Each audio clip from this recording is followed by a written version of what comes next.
Now on CoastTV News. War widens. The latest news coming out of the conflict in the Middle East and how world leaders are reacting. Plus, rental rules review, the next step in Lewis's accessory dwelling unit policy taking place today. Clouds are increasing, tracking a round of light snow developing later on this afternoon through the evening. I'll have details of how much snow we can expect and when a big warm-up arrives. This is CoastTV News Midday. Good morning and thank you for joining us. Today is Monday, March 2nd. I'm Grace Eckerly and welcome to CoastTV News Midday. Taking a live look out into Delmarva this morning, and we once saw a snow-colored field, and Chris is telling us that there may be a chance to see more snowflakes today. Good morning, Chris. Good morning, Grace. Yeah, we flipped the calendar over to March over the weekend.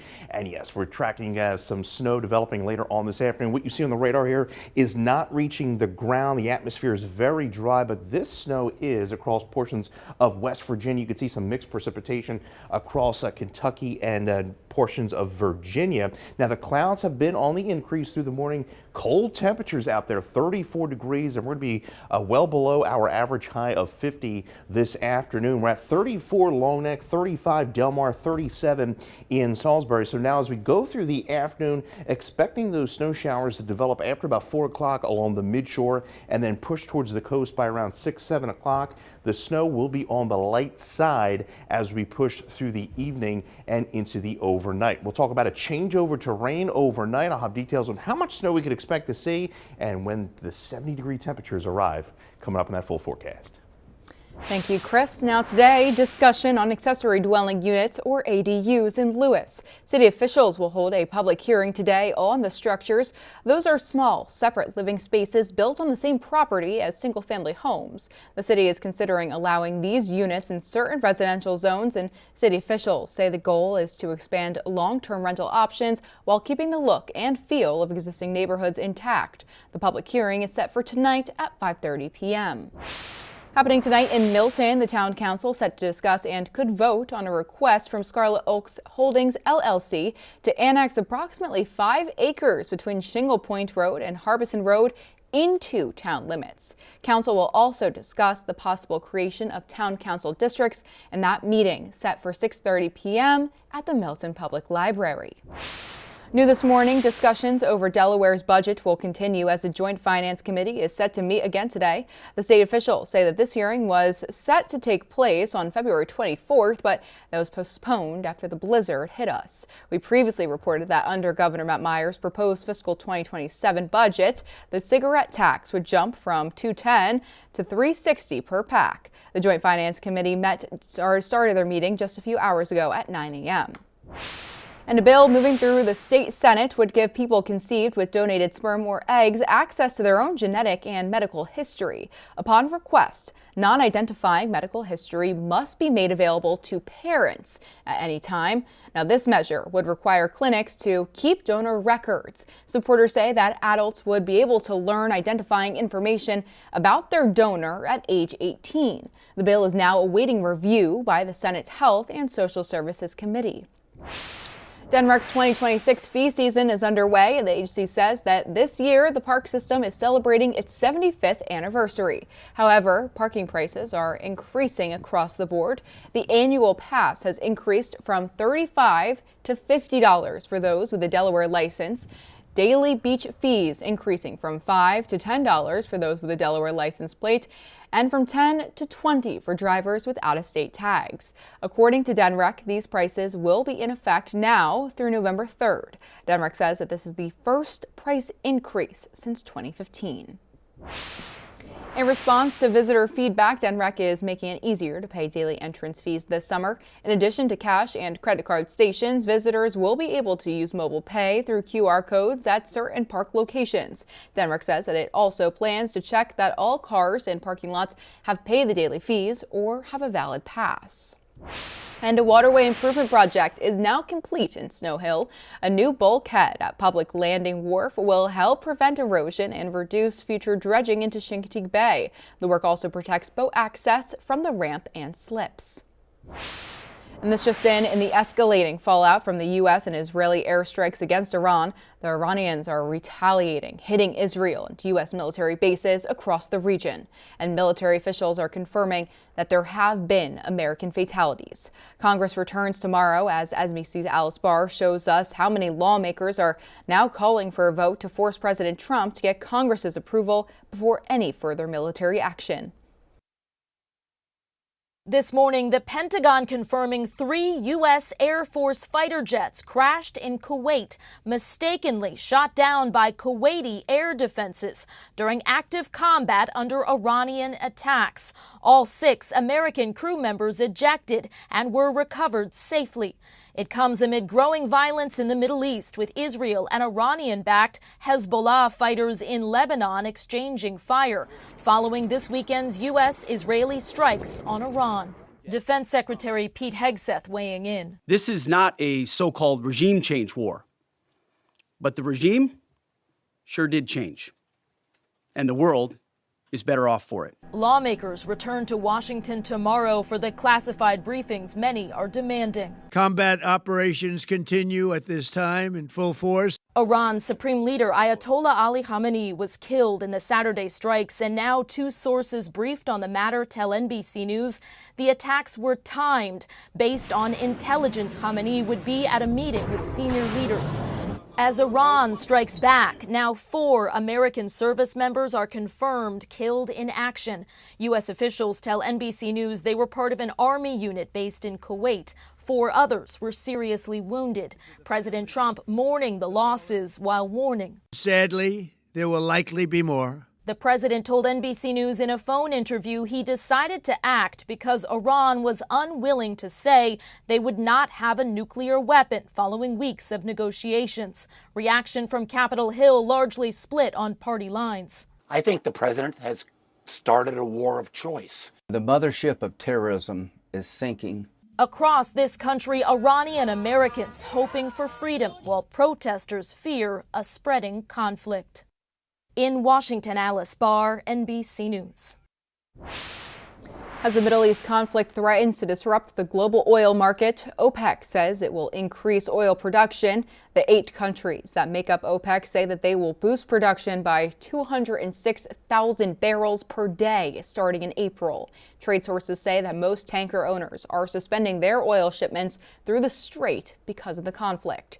And stay with us on CoastTV News Midday, because coming up after the break, celebrating the first state on 302 Day, we have the ways Delaware state government is asking you to get involved.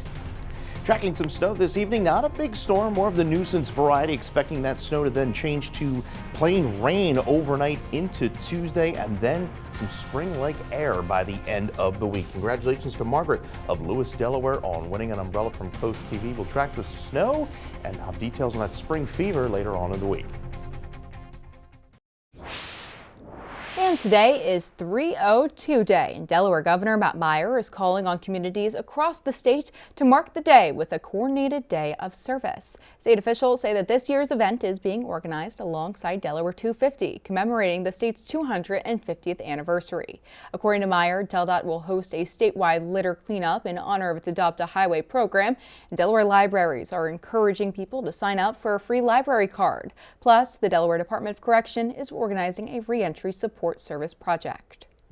Also, in collaboration and celebration of the 302 Day, the Delaware Forest Service says that they're opening their education centers at Blackbird State Forest in Townsend and Redden State Forest in Georgetown for special tours. Organizers say that people can explore Delaware's forest history and learn how our woodlands support clean air, wildlife, and recreation across the first state.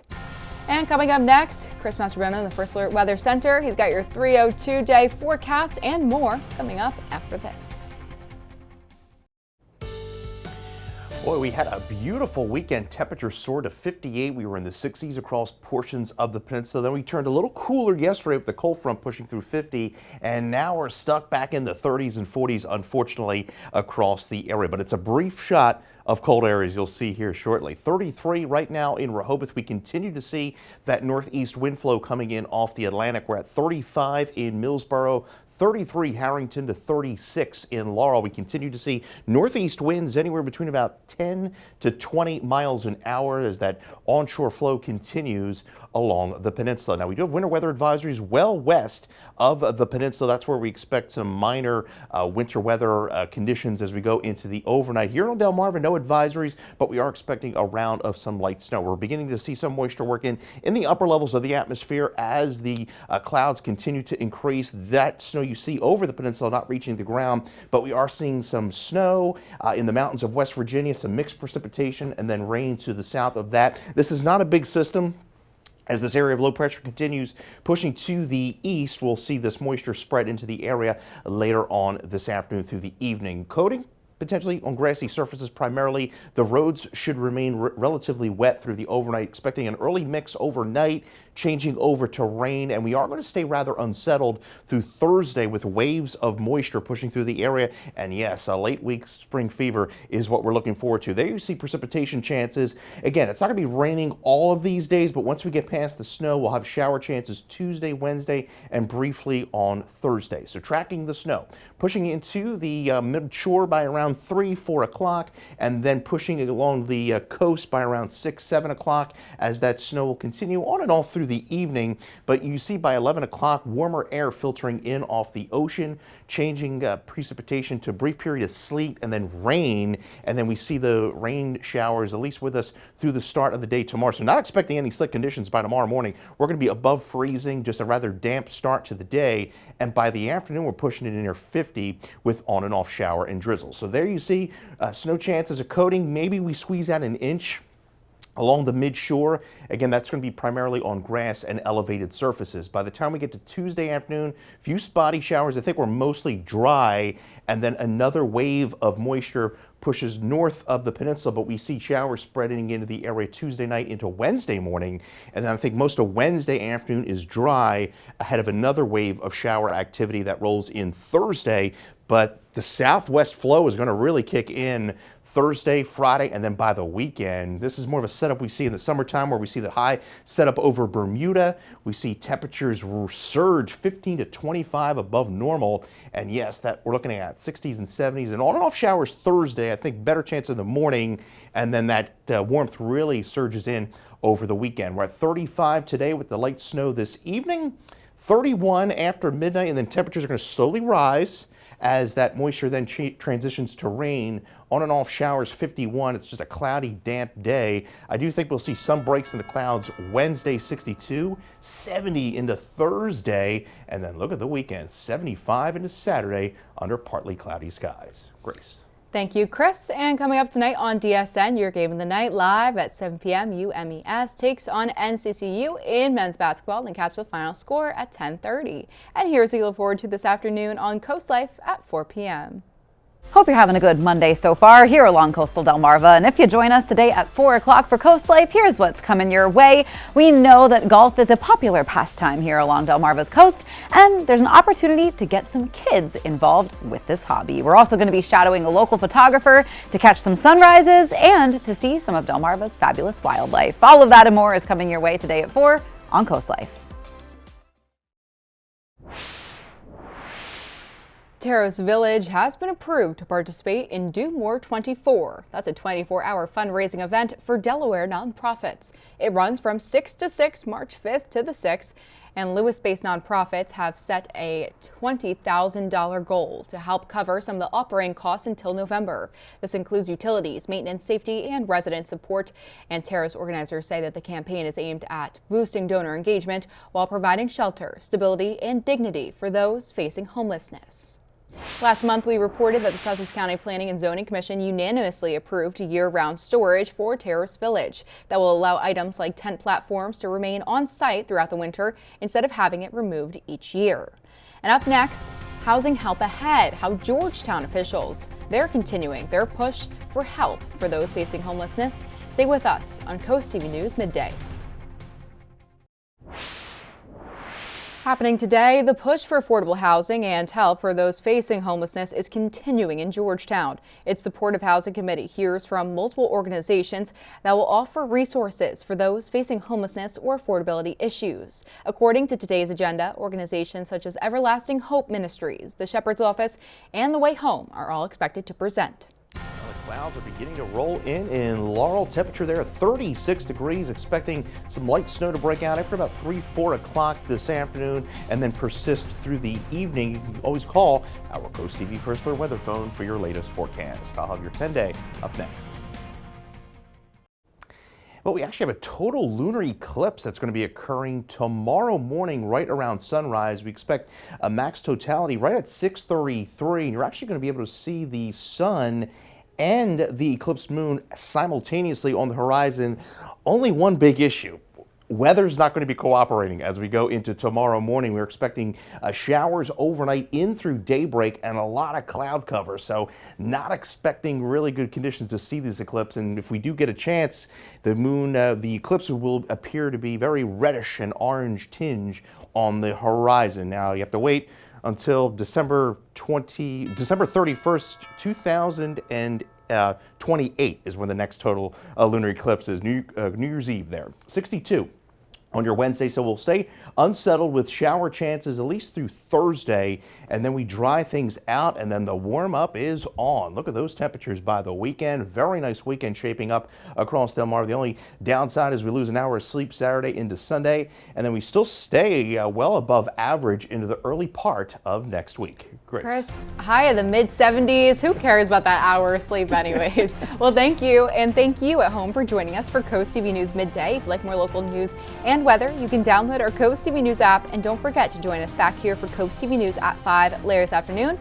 Until then, have a great start to your week.